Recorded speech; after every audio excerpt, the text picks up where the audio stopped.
새해가 시작된 지 엊그제 같은데 벌써 한 달이 지나서 이제 2월 초가 참 됐습니다. 참 이런 속도로 가면 올 한 해도 참 빠르게 참 지나갈 것 같습니다. 참 귀중한 시간들 참 주님께 참 드리는 그런 삶을 사시는 형제 자매님들 다 되시길 기도를 드립니다. 우리가 데살로니가 전후서를 마치고 이제 디모데 전서를 또 하게 되었습니다. 그래서 디모데 전서를 통해서 또 하나님께서 우리에게 주시고자 하는 놀라운 진리들을 함께 참 서로 나누길 원합니다. 이 디모데 전서는 뭐 다른 서신과 좀 달리 디모데 개인한테 보내는 서신입니다. 기록 시기는 AD 65년경에 이제 기록이 되었고, 기록 목적은 이 올바른 교리로 교회를 잘 이끌 수 있도록 지침을 주기 위한 그런 서신입니다. 그래서 이 말씀들을 우리가 잘 읽고 잘 깨달으면, 물론 목사들한테, 목회자들한테 참 지침을 주는 것들이지만, 또 우리 교회 내에서 우리가 어떤 관계를 가지고 이 교회를 잘 주님의 뜻 가운데서 서로 협력해서 이끌어 가야 될지에 대해서 정말 잘 보여주는 그러한 책입니다. 그래서 정말 잘 충분히 보시고 읽으시고 깨달으시고 그것을 그 교리들을 잘 깨달아서 자기 삶 속에 구체적으로 잘 적용하시길 기도를 드립니다. 디모데전서 전체를 한번 우리가 간단하게 살펴보면 6장으로 되어 있는데, 1장은 이 바른 교리에 대해서 얘기를 해주고 있습니다. 이 교회에서 가장 중요한 것 중에 하나가 올바른 교리입니다. 성경 말씀에 근거한 올바른 교리가 이 교회에서 선포되어야 됨을 지금 말씀을 해주고 있습니다. 그래서 디모데한테 올바른 교리들이 이 교회에서 선포가 되도록 그런 지침을 주고 있습니다. 그래서 보면 1장 3절에 보면 다른 교리를 가르치지 못하게 하며, 이 자꾸 다른 교리들이 들어오는 거예요. 1장 10절에 보면 그 밖에 무엇이든지 건전한 교리에 역행한 것으로 인해 만들어졌느니라. 이 건전한 교리를 자꾸 역행하는 이런 사람들 때문에 율법이 만들어진 겁니다.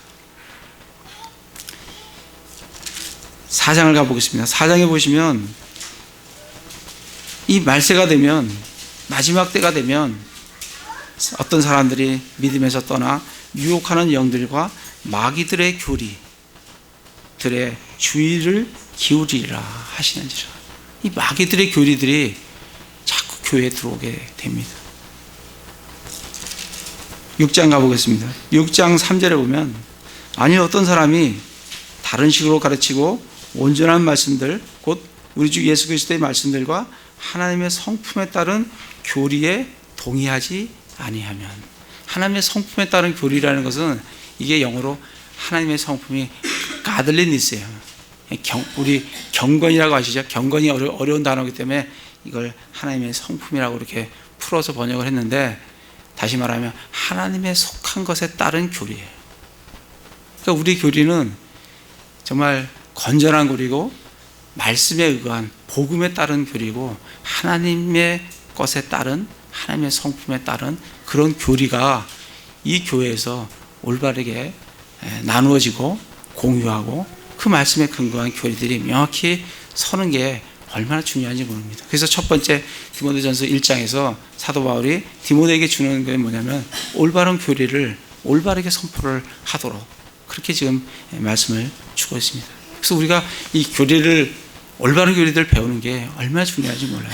그래서 우리 매주 하나님의 말씀을 나누고 있고, 또 말씀을 나누되 우리가 좋아하는, 우리가 관심 있는 이런 말씀들만 나누는 것이 아니라 성경 전체가 우리에게 준 교리가 어떤 건지, 그래서 우리는 지금 계속해서 디모데전서, 디모데후서, 디도서, 빌레몬서, 히브리서, 우리가 잘 보지 않은 성경들도 보셔야 돼요. 그래서 하나님께서 우리에게 주시는 교리가 어떤 건지를 분명히 잘 아셔야 됩니다.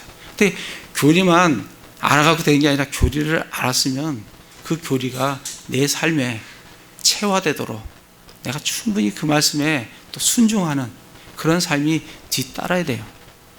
교리만 알면 사실 머리만 커지면 굉장히 어렵습니다. 그래서 이 교리를 나누는 이유는 교리를 충분히 알고 그 교리에 따라서 내 삶이 하나님께 합당한 삶으로 변화되도록 그런 게 우리에게 필요한 줄로 생각합니다. 1장은 지금 그 얘기예요. 1장은 어쨌든 올바른 교리가 선포되도록 하라. 2장은 모든 사람을 위해서 기도를 하라라고 말씀을 해주시면서 이 교회의 질서에 대한 얘기예요. 남자와 여자가 이 교회에서 어떤 역할들을 감당을 해야 되는지, 이 교회 일반적인 교회의 질서에 대한 얘기입니다. 그런 얘기를 주시면서 2장 8절에 보면 남자들은 진노하거나 남자들 진노하거나 의심하지 않고 거룩한 손을 들어서 어디에서든지 기도를 해라. 모든 사람의 구원을 위해서, 그리고 정말 위정자들을 위해서 기도를 해라. 그리고 남자와 여자들은 전적으로 11절에 보면 전적으로 복종하며 조용히 배워라. 12절에 오직 나는 여자가 가르치거나 남자에게 권위를 행사하는 것을 허락하지 아니한다. 이게 여자들이 남자들보다 못해서가 아니에요. 하나님께 주시는 우리에 대한 질서를, 교회에서의 질서를 우리에게 말씀을 하시는 겁니다. 우리 이 말씀에 따라서 또 이 교리를 올바르게 받아들이고 이 교리에 따라서 움직여야 돼요. 이 3장에서는 그럼 교회에서 이 교회를 이끌어가는데 어떤 직무들이 있어야 되느냐. 성경에는 딱 두 가지의 직무만 있습니다. 그 직무가 뭐냐면 감독이라는 직무와 집사라는 직무예요. 그래서 이 감독과 집사를 어떻게 세울 거냐, 어떤 사람을 세울 거냐, 굉장히 중요합니다. 사람을 세우는 게 굉장히 중요해요. 그래서 3장은 교회와 이 직무에 대해서 얘기를 해주고 있습니다. 그래서 이런 룰에 따라서 사람들을 세우도록 그렇게 말씀을 해주십니다. 그리고 4장에 가서는 이 거짓 사역자와 또 올바른 사역자가 어떤 건지 4장 1절에서부터 보면 이 거짓 사역자들이 말세에 나타나요. 그럼 올바른 사역자들은, 선한 사역자들은 어떻게 해야 되느냐 하면서 6절부터 16절까지 선한 사역자의 태도, 그가 선한 사역자는 여기 보시면은 13절에 보면, 12절에 보면 본이 되라. 13절에서는 내가 갈 때까지 있는 것과 권면하는 것과 교리에 주의를 기울이라. 15절에 보십시오. 이것들을 묵상하고 전적으로 그것들에 몰두하여 내가 유익한 것을 얻은 것이 모든 사람에게 나타나게 하라.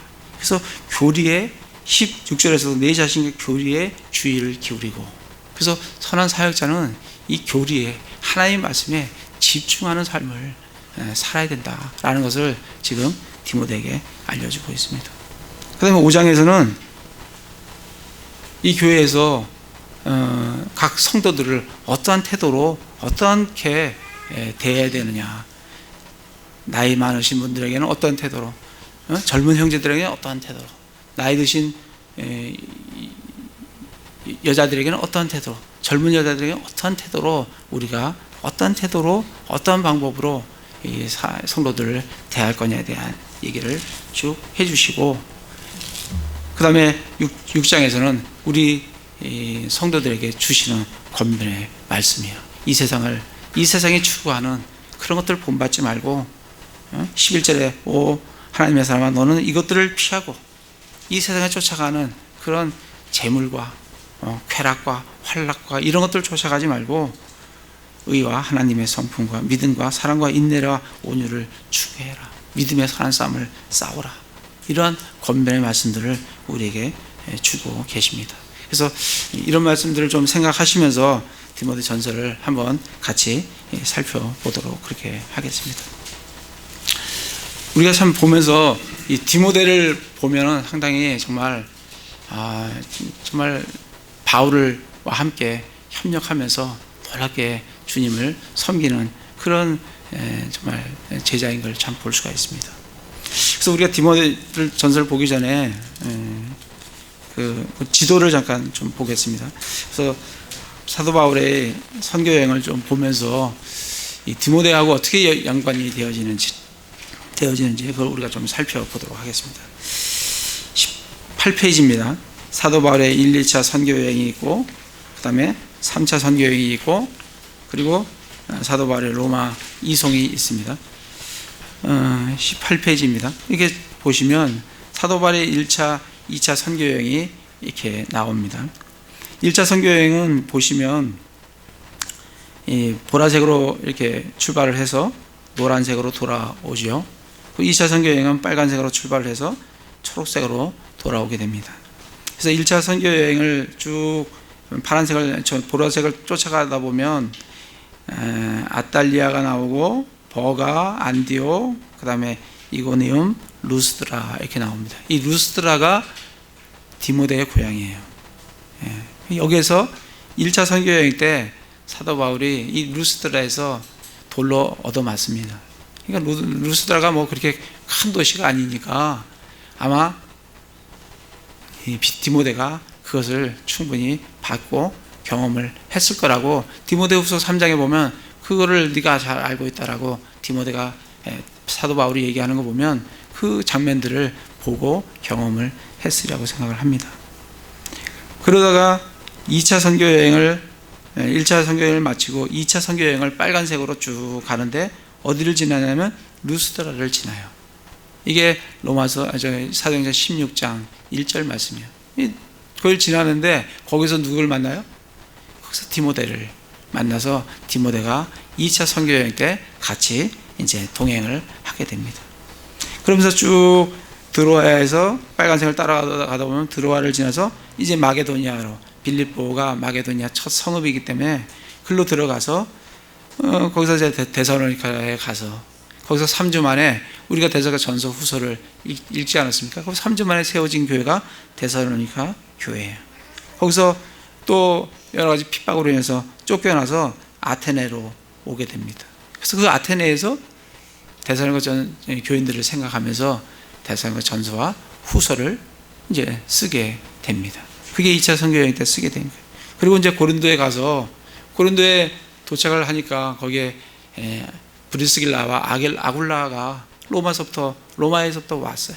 그래서 거기서 함께 같이 사역을 하면서 그들과 함께 어디로 가냐면 초록색으로 이제 가서 에베소에 가게 됩니다. 그 에베소에 가서 잠깐 머물면서 거기에 누굴 남겨두냐면 브리스길라와 아굴라를 거기다 남겨두고 사도 바울은 초록색을 따라서 다시 예루살렘으로 돌아와서 안디오로 올라가게 됩니다. 그게 2차 선교 여행이에요. 이때 디모데는 함께 동행을 했습니다. 이제 3차 선교 여행을 보겠습니다. 그 다음 장에 보시면 19페이지. 3차 선교 여행을 사도 바울이 떠나요. 모든 출발은 안디옥에서 출발을 합니다. 안디옥에서 출발을 쭉 해서 루스드라를 지나서 쭉 가면서 에베소에 도착을 해요. 그래서 사도 바울은 에베소에서 약 2년간을 머무르면서 2년간이 아마 뒤에 보면 3년간 내가 밤낮으로 했다 보면 2년 이상을 머무른 것 같아요. 근데 2년 동안 두란노에서 사람들을 정말 에베소 사람들을 신학적인 것들을 가지고 그들을 양육하는 걸 볼 수가 있습니다. 그 에베소에 머물면서 오늘 우리가 말씀 읽었다시피 이 에베소에서 사도 바울이 어디로 들어가요? 빌립보로 들어가요. 이 마게도니아로 들어간다고요. 들어가면서 이때 누구에게? 디모데에게 내가 마게도니아로 들어갈 때 너에게 에베소에 머물라고 했던 그 간청이 지금 이때 이제 이루어지는 겁니다. 에베소에서 마게도니아로 가면서 누구에게? 디모데에게 이 에베소를 다른 교리들은 들어오지 못하도록 그렇게 이제 막는 걸 부탁하는 걸 볼 수가 있습니다. 그래서 에베소에 들어가서 쭉 아테네를 거쳐서 다시 고린도로, 또 고린도에서 초록색으로 이렇게 돌아와서 사도 바울이 어디에 머무냐면 빌립보 드로아 해서 밑으로 내려와서 밀레도라는 곳에 딱 도착을 합니다. 그래서 밀레도에서 바로 예루살렘을 갈 수도 있었는데 이 에베소가 생각나는 거예요. 그래서 에베소 장로들을 불러서 그들에게 부탁하는, 내가 떠나면 뭐가 온다고요? 사나운 이리들이 온다. 그들이 양들을 해칠 거다. 그래서 디모데와 같은 사람이 필요한 겁니다. 올바른 교리를 올바르게 선포를 해줄 수 있는 사람이 필요한 거예요. 그래서 그런 부탁들을 하고 돌아오는 걸 볼 수가 있습니다. 뒷장에 가시면 사도 바울의 로마 이송이라는 지도가 있어요. 로마 이송에 보면 사도 바울이 이제 3차 전쟁을 마치고 예루살렘에서 붙잡혀서 로마로 지금 이송을 하게 됩니다. 이게 AD 62년경이에요. 이동하고 거기서 사도 바울이 로마의 감옥에 갇히게 됩니다. 사도행전을 보면 전셋집이라고 했으니까 이게 로마집 감옥이지만 자유롭게 사람들도 맞이하고 이렇게 할 수 있는 그런 곳이에요. 그래서 이제 1차 감옥 생활에서 또 두 번째 2차 감옥을 이제 64년경에 들어가게 되는데 그 사이에 이제 그 디모데 전서를 라오디게아에서 2차 감옥 들어가기 전에 라오디게에서 거기 보면 나오죠. 디모데 전서를 라오디게에 써서 보냈다. 그 다음에 디도서를 니코폴리에서 쓰게서 보냈고 로마에서는 에베소서, 빌립보서, 골로새서, 디모데 후서, 빌레몬서를 써서 보냈고 히브리서는 이탈리아에서 써서 보냈다. 그렇게 이제 그런 어떤 배경들을 좀 생각을 하시면서 하나님 말씀을 같이 좀 보도록 하겠습니다. 그 중에서 우리가 말씀을 하나 찾아보겠습니다. 사도행전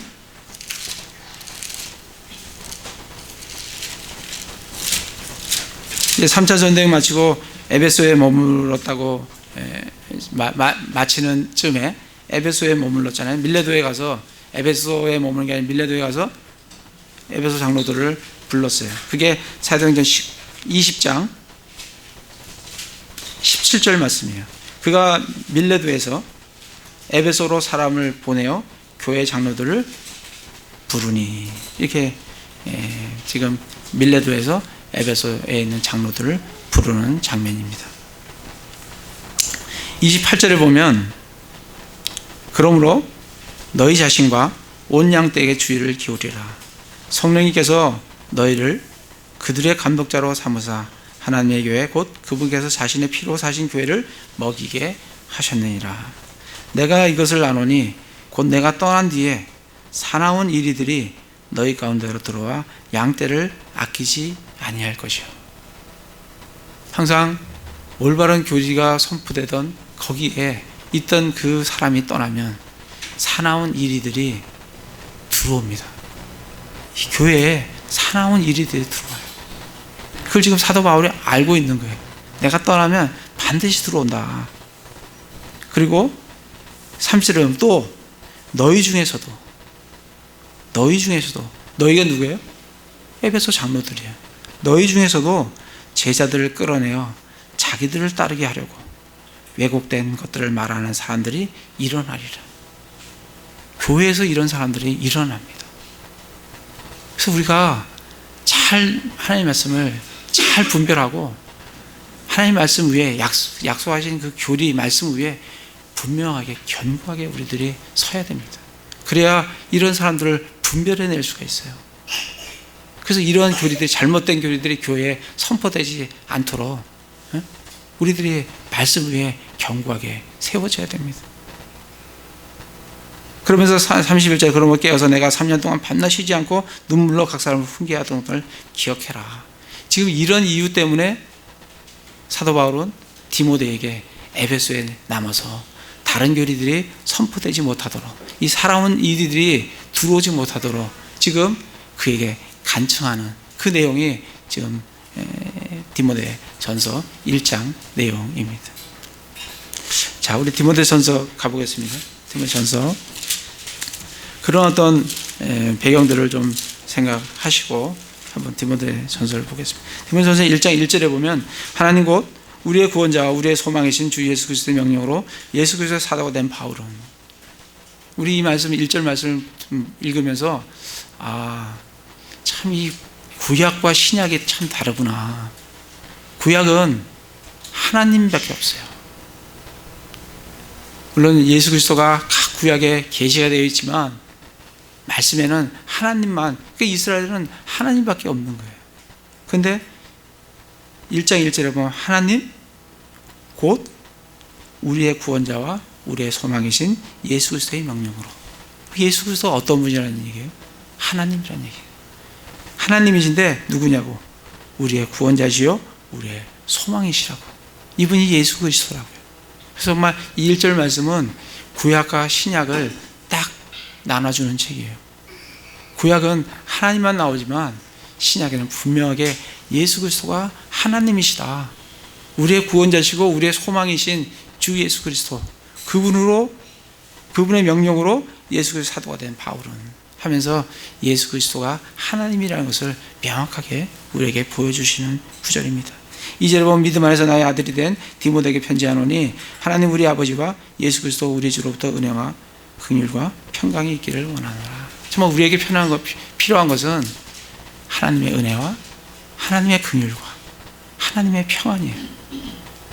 정말 그래서 사도 바울은 서두에 늘 하나님의 은혜와 긍휼과 평강이 너희에게 있기를 원한다, 이렇게 이제 말씀을 전해주고 있습니다.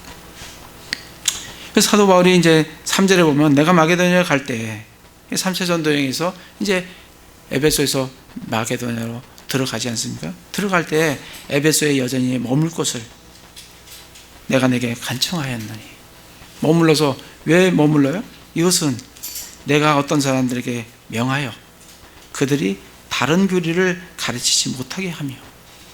그래서 사도 바울이 누구요? 디모데를 그 에베소에 머물러서 뭐 하지 못하도록, 첫 번째는 다른 교리들을, 어떤 사람들이 다른 교리를 가르치지 못하도록 그렇게 그에게 간청을 하는 걸 볼 수 있습니다. 그게 첫 번째 이유예요. 두 번째 이유는 4절에 보면 꾸며낸 이야기와 끝없는 족보에 주의를 기울이지 못하게 하려 함이었느니라. 이런 것들은 믿음 안에 있는 바 하나님 뜻대로 세워주는 일보다 오히려 논쟁을 일으키나니 그렇게 할지니라. 두 번째 이유는, 첫 번째 이유는 어떤 사람들이 다른 교리를 가르치지 못하도록 막는 게 첫 번째 이유고, 두 번째는 그 에베소 교인들이 이 뭐라 했어요? 꾸며낸 이야기와 끝없는 족보에 주의를 기울이지 못하도록. 우리 교회에서도 보면 정말 하나님 말씀인 성경 이외에 다른 데다가 관심 기울이는 사람이 많습니다. 무슨 일루미나이트다, 프리메이슨이다, 평면 지구입니다, 어쩌입니다 하면서 그 시간에 여러분들 성경 말씀을 보셔야 돼요. 우리는 하나님 말씀에 집중해야 돼요. 그 시간에 여러분들 하나님 말씀 보십시오. 지금 사도 바울이 지금 두 가지를 얘기하고 있잖아요. 다른 사람들이 다른 교리를, 어떤 사람이 다른 교리를 선포하지 못하도록. 두 번째는 그 에베소 교인들이 그 헛된 것에 관심을 기울이지 못하도록, 오직 하나님 말씀에 집중하도록. 그걸 위해서 사도 바울이 에베소에 디모데에게 에베소에 머물러서 그거 하라고 그 책무를 그에게 주는 걸 볼 수 있습니다. 꾸며낸 이야기와 끝없는 족보, 그런 거 많습니다. 그죠? 가인은 누구하고 결혼했는지, 가인은 몇 명을 낳았는지, 보면 그 성경에도 없는 그 만들어낸 이야기들이, 그런데도 관심이 많아요, 사람들은. 하나님께서 우리가 그런 거는 하나님께서 성경에 안 적어주신 것은 우리가 알 필요가 없다는 겁니다. 그래서 그런 데 관심을 둘 게 아니라 또 그런 거 있잖아요. 탈무드는 물론 지혜로운 책이긴 하지만 그건 하나님 말씀이 아닙니다. 그러니까 그런 데 시간을 드릴 시간에 여러분들 성경 말씀을 읽으세요. 하나님의 말씀으로부터 믿음이 오는, 우리에게 살아있는 믿음을 우리에게 주시는 하나님 말씀에 여러분의 시간을 투자하시라고요. 그럴 때 정말 그 말씀이 우리의 믿음을 세워주고, 그 말씀으로부터 예수 그리스도의 믿음이 우리에게로 온다고요. 그래서 지금 꾸며낸 이야기와 끝없는 족보, 여기에 정말 이때 당시에 그런 게 많았던 거예요. 그러니까 여기에 지금 관심을 기울이지 못하도록. 왜냐하면 이것은 하나님의 뜻대로 세워주는 일보다 오히려 논쟁을 일으켜요. 이런 거는 이 믿음을 세워주는 게 아니라 서로 사람들을 세워주는 게 아니라 서로 논쟁하게 된다고요. 그래서 그런데 관심을 두지 말라고 못하도록 그렇게 하기 위해서 지금 디모데에게 머물 것을 지금 간절히 보여주고 있습니다. 뒤로 가보시면 1장 10절 11절에 보면 음행을 일삼는 자나 남자와 더불어 자기를 더럽히는 자와 사람을 납치하는 자와 거짓말하는 자와 위증하는 자와 그 밖에 무엇이든지 건전한 교리에 역행하는 것으로 인해 만들어졌느니라. 율법은 이런 것 때문에 만들어졌어요. 근데 지금 사도 바울이 얘기하는 건전한 교리에 역행하지 못하도록, 지금 디모데한테 건전한 교리에 역행하지 못하도록, 교리에 올바르게 교인들이, 에베소 교인들이 서게 되도록. 그 11절에 보면 이 교리는, 지금 사도 바울이 에베소 디모데한테 지금 얘기해 주는 이 교리는 뭐에 따른 거라고요? 내게 맡기신 복음, 곧 찬송받으실 하나님의 영광스러운 복음에 따른 것이라. 교리는 하나님의 영광스러운 복음으로부터, 하나님의 말씀으로부터 나오는 게 올바른 교리라는 것을 우리에게 보여주고 있습니다. 그래서 우리가 지금 하나님의 말씀 위에 여기서 다른 것이 선포되면 그건 다른 교리예요. 다른 교리. 그래서 하나님 말씀에 의한 교리가 선포되어야 됩니다.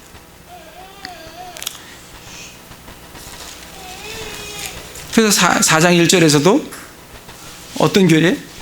마귀들의 교리들이 들의 주의를 기울이지 못하도록 그렇게 지금 얘기를 해주고 있고, 아까 찾아봤다시피 디모데전서 6장에서도 하나님의 성품에 따른 교리들, 그런 교리들을 지금 그런 교리들이 선포되도록 그에게 지금 이제 간청을 하고 있는 걸 볼 수가 있습니다. 5절에 보면, 1장 5절에 보면, 이제 명령의 목적은 순수한 마음과 선한 양심과 거짓 없는 믿음에서 나오는 사랑이거늘. 이 명령은 율법이에요. 율법이, 구약에서 율법, 모세 오경을 통해서 율법도 주셨고 명령도 주셨어요. 또 우리 그리스도인에게는 예수 그리스도의 명령도 있어요. 내가 세 계명을 너에게 주노니 서로 사랑하라. 예수 그리스도의 명령들이 사도 바울 서신서에 보면 굉장히 많습니다. 그게 우리에게 주신 명령이에요. 계명이에요. 근데 그 명령의 목적은 순수한 마음과 선한 양심과 거짓 없는 믿음에서 나오는 사랑이거늘. 이 사랑이 어디에서 나오냐면, 어디서 나와요? 순수한 마음과 선한 양심과 거짓 없는 믿음에서 사랑이 나온다고요. 그게 명령의 목적이에요. 그러니까 율법을 주신 목적이 뭐냐면 사랑이에요. 죄를 깨닫고 하나님의 사랑을 올바로 나타내도록 하는 게 그게 뭐냐면 목적이에요. 그게 명령의 목적이에요. 그래서 우리 마태복음 22장 37절 40절에 보면 그 모든 명령이 그 두 개의 계명에 달려있다 그랬어요. 그렇죠? 그 두 개의 계명이 뭐예요? 하나님 사랑하고 사람 사랑해라. 그게 십계명이 거기에 다 달려있다고요. 그리고 로마서에 보면 뭐라 그랬어요? 율법은 사랑의 완성이다. 사랑은 율법의 완성이다. 그렇게 말씀을 했어요. 그러니까 율법의 목적이 뭐냐면 사랑이기 때문에 우리가 율법을 잘 보고 그것을 잘 행하며 어디에 도달해야 되냐면 다른 사람을 사랑하는 데 도달을 해야 되는 거예요. 그게 뭐라고요? 명령의 목적이라고요. 근데 이 사랑이 어디에서 나오냐면 순수한 마음과 선한 양심과 거짓 없는 믿음에서 나와요. 그럼 우리가 어떻게 하면 이 선한 마음, 순수한 마음, 선한 양심, 그리고 거짓 없는 믿음, 이걸 어떻게 가질 수 있을까? 우리 히브리서 한번 가보겠습니다. 히브리서 9장 12절에 보시면 12절부터 보시면 염소와 송아지 피가 아니라 자기 피를 힘입어 단 한 번 거룩한 곳에 들어가서 우리를 위하여 영원한 구속을 얻으셨느니라. 염소와 송아지 피가 아니라 자기 피를 힘입어 거룩한 곳에 들어가셨어요. 13절에 보면 황소와 염소의 피와 암송아지의 죄를 부정한 자에게 뿌려 육체를 거룩히 구별하고 정결하게 하거든. 구약시대에는 이 황소와 염소의 피, 이 황소와 염소의 피 그러면 동물의 피예요. 대표적인 것을 얘기하는 거예요. 황소와 염소의 피, 이거로 죄를 정결케 했어요. 용서를 하셨다고, 동물의 피로. 그리고 그 암송아지를 죽여서 죄를 만들어서 물에다 타서 그 물을 또 물로 죄를 씻었어요. 그게 구약시대에 하는 방법이라고. 근데 신약시대는 어떻게 해요? 14절에 하물며 영원하신 성령을 통해 자신을 점없이 하나님께 드린 그리스도의 피는 죽은 행위로부터 너희 양심을 얼마나 더 깨끗하게 하여 살아계신 하나님을 섬기게 하겠느냐. 우리의 양심이, 우리의 마음이 이게 어떻게 깨끗해지냐면 예수 그리스도의 피로 깨끗해진다는 거예요. 예수 그리스도의 피로 정결하게 된다는 거예요. 이것은 단 한 번 영원한 그런 속죄라고요. 정결이라고. 그래서 지금 14절에 그렇게 양심을 깨끗하게 해서, 우리가 예수 그리스도를 믿으면 우리의 양심이 굉장히 날카로워집니다. 그 전에 별로 죄라고 생각하지 않았던 것들이 죄로 아주 세밀하게 죄를 감지하는 그런 걸 우리 볼 수가 있어요. 그게 왜냐하면 예수 그리스도로 말미암아 우리의 양심이 선한 양심, 깨끗한 마음으로 주시기 때문에 그래요. 10장을 보겠습니다. 10장, 히브리서 10장입니다. 히브리서 10장에 보시면 19절에 보시면 그러므로 형제들아 우리가 예수님의 피를 힘입어 새롭고 살아있는 길로 지성소에 들어갈 담대함을 얻었는데, 지성소라는 것은 구약시대에 대제사장만 1년에 한 번, 그것도 피를 가지고 그 들어갈 수가 있어요. 근데 우리는 예수 그리스도의 피를 힘입어서 지성소에 들어갈 수가 있어요. 20절에 보면 이 길은 그분께서 우리를 위하여 휘장 곧 자기의 육체를 통해 거룩히 구별한 것이라. 이 휘장이 뭐냐면 지성소와 성소를 구별하는 이 휘장이 예수님의 몸이 그 휘장이에요. 예수님이 십자가에 달려 죽으심으로 말미암아 휘장이 쫙 갈라진 거예요. 그래서 우리가 그 예수 그리스도의 피를 힘입어 그 지성소로 우리가 들어갈 수 있다고요. 그래서 21절에 또 하나님 집을 다스리는 대제사장께서 우리에게 계심으로 우리 마음이 뿌림을 받아. 뭘 뿌림을 받아요? 예수 그리스도의 피를 뿌림을 받아 악한 양심으로부터 벗어났고, 예수 그리스도로 말미암아 우리는 깨끗한 순수한 마음과 양심을 가질 수가 있어요. 그래서 우리 몸은 순수한 물로 씻겼으니, 아까 암송아지 죄를 물에다 타서 뿌리잖아요. 지금도 마찬가지예요. 물로. 이 물이 뭐예요? 말씀의 물이에요. 예수 그리스도의 피와 이 말씀의 물로 씻겼으니 우리가 믿음의 충만한 확신 속에서 진실한 마음으로 가까이 나아가자. 이걸 통해서 우리는 믿음의 충만한 확신, 믿음과 또 진실한 마음을 우리가 가질 수 있다는 겁니다. 그래서 우리가 그런 걸 가질 때 거기서부터 뭐가 나와요? 디모데전서에 보면 거기서부터 사랑이 나온다고요. 다시 디모데전서로 가보겠습니다. 디모데전서 보면 지금 5절에 보면 이제 명령의 목적은 순수한 마음과 선한 양심과 거짓 없는 믿음에서 나오는 사랑이거든요. 믿음은 로마서 10장 17절에 믿음은 어떻게 와요? 들음에서 오며 하나님의 말씀으로 말미암았느니라. 믿음은 와요. 어디서요? 하나님의 말씀을 통해서. 그래서 우리가 날마다 이 말씀의 물을 우리가 늘 섭취를 해야 되는 거예요. 그래서 더러워진 것들을 씻어내야 되는 거예요. 그러면서 우리의 이 선한 양심과 순수한 마음이 날카로워지도록, 그 말씀에서 날카로워지도록, 그래서 하나님 앞에 거룩한 삶을 살아갈 수 있도록 하는 게 예수 그리스도의 피와 하나님의 말씀의 순수한 무리력. 그거로 우리는 늘 선한 마음과 깨끗한 순수한 마음과 거짓 없는 믿음, 그걸 통해서 어떻게 목적이 뭐라고요? 사람을 사랑하라고, 예수 그리스도를 사랑하라고, 하나님을 사랑하라고, 그리고 내 이웃을 사랑하라고, 그렇게 말씀을 우리에게 주고 계십니다. 6절에 보면 어떤 사람들이 이것에서 벗어나 헛된 말다툼에 빠져. 이 어떤 사람들이 있어요. 늘 이 어떤 사람들이 있습니다. 3절에도 보면 내가 마게도냐에 갈 때 에베소에 여전히 머물 것을 내게 간청하였는데 이것은 내가 어떤 사람들에게 명하여. 이 어떤 사람들이 있어요. 이 사람들이 주로 뭐 하는 사람이냐면 3절에는 어떤 사람이 명하여 그들이 다른 교리를 가르치지 못하게 하는 거예요.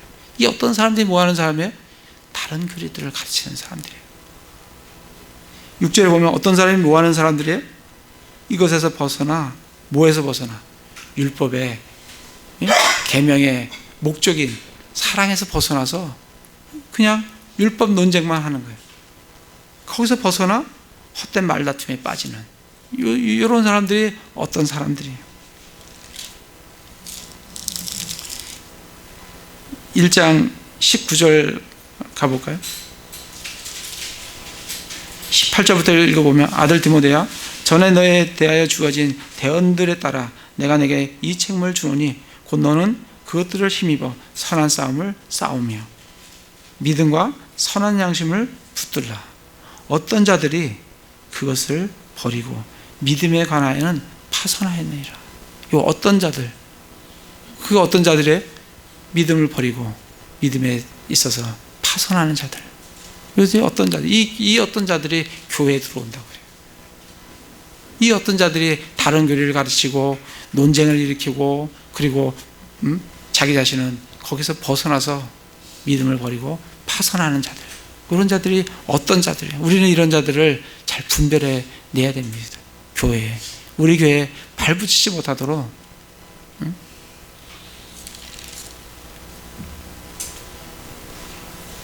그러면서 이런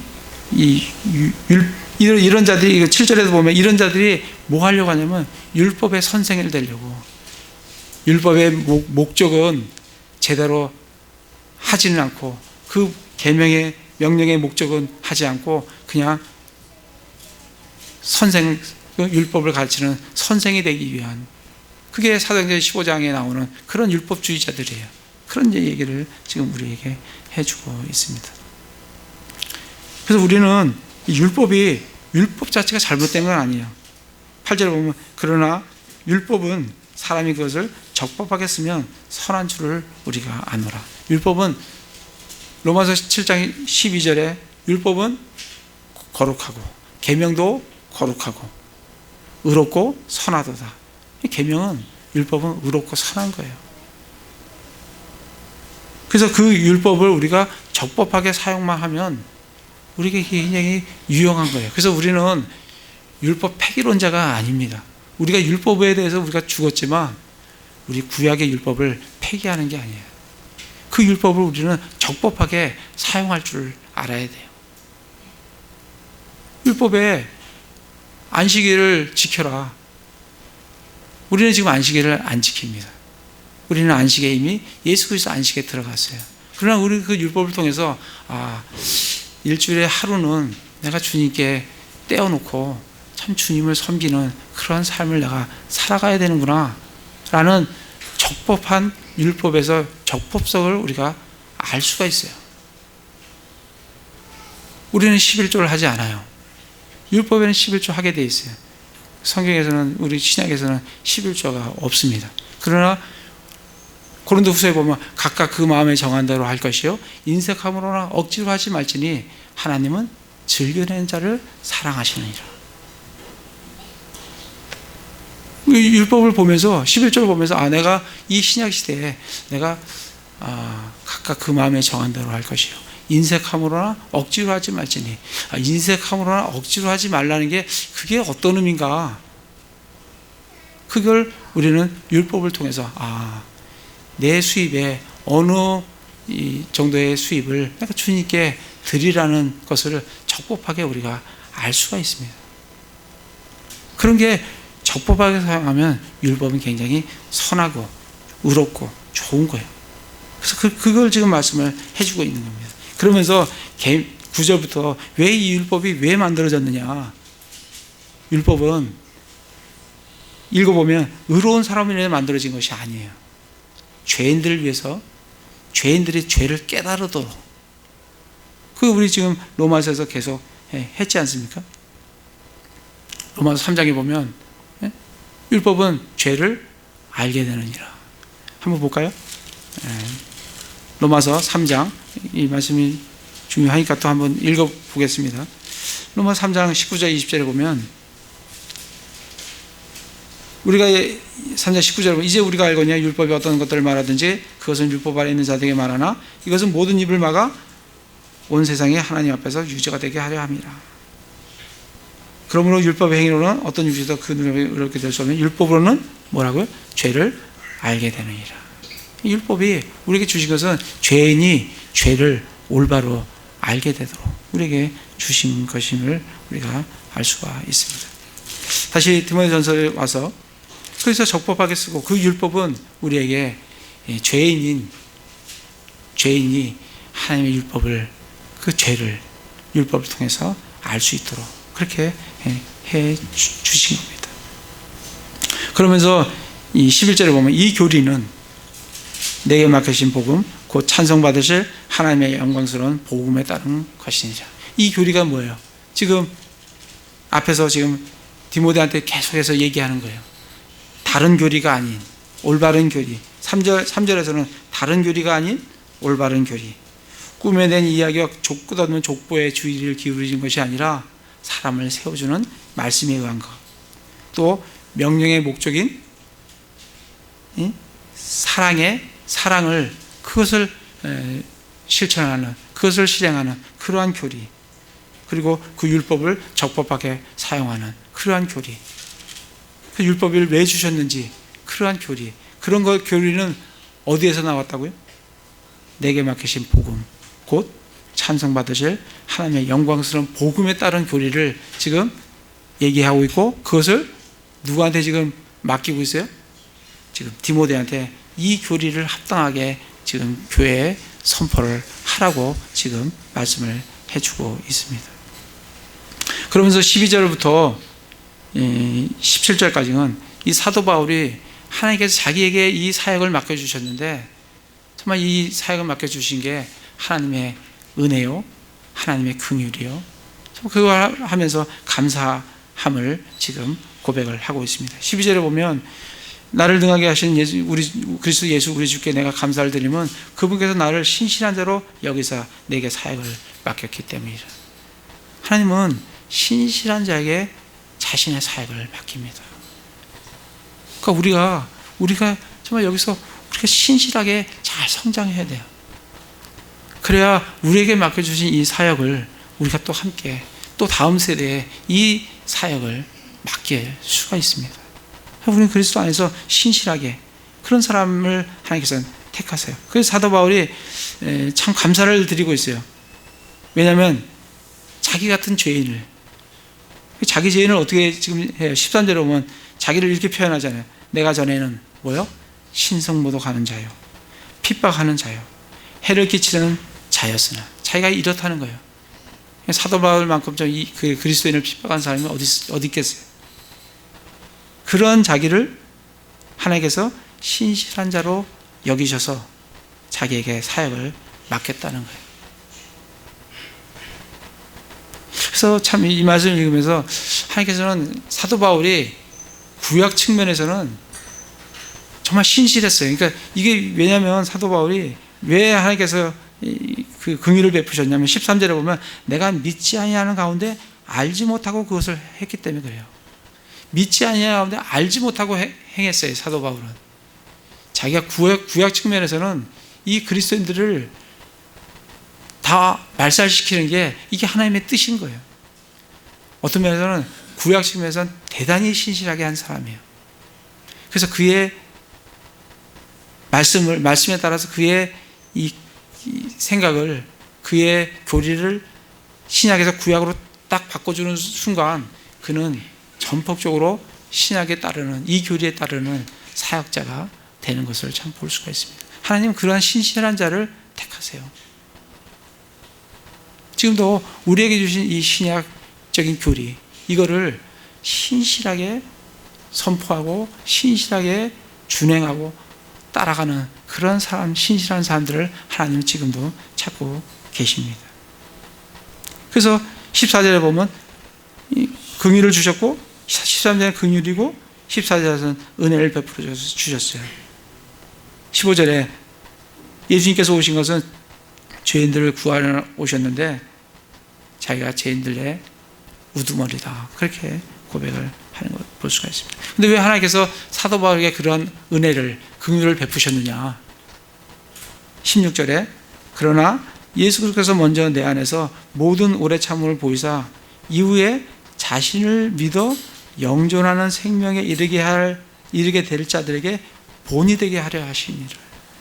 사도 바울을 왜 그렇게 오래 참고 그가 신성모독하며 핍박하며 이런 해를 끼치는 자에서나 오래 참고 그를 기다리셨냐면 그를 변화시켜서 모든 신약 성도들의 본으로 삼기 위해서. 그래서 우리가 누굴 따라가야 되냐면 우리는 궁극적으로 예수 그리스도를 따라가야 돼요. 그런데 예수 그리스도를 어떻게 따르는 게 가장 잘 따르는 거냐라는 본은 누구냐면 사도 바울이에요. 그러니까 우리는 사도 바울을, 그의 본을 잘 보고 그 본을 가지고 예수 그리스도를 따라가는 거예요. 그 본을 따라서 그 본으로 삼아주기 위해서 사도 바울을 택했다라고 우리에게 말씀을 해주고 계십니다. 그러면서 이 교리가 누구에게 맡겨졌냐면 사도 바울에게 맡겨졌어요. 이 책무가 사도 바울에게 맡겨졌어요. 근데 지금 이 사도 바울이 이 책무를 누구한테 맡겨요?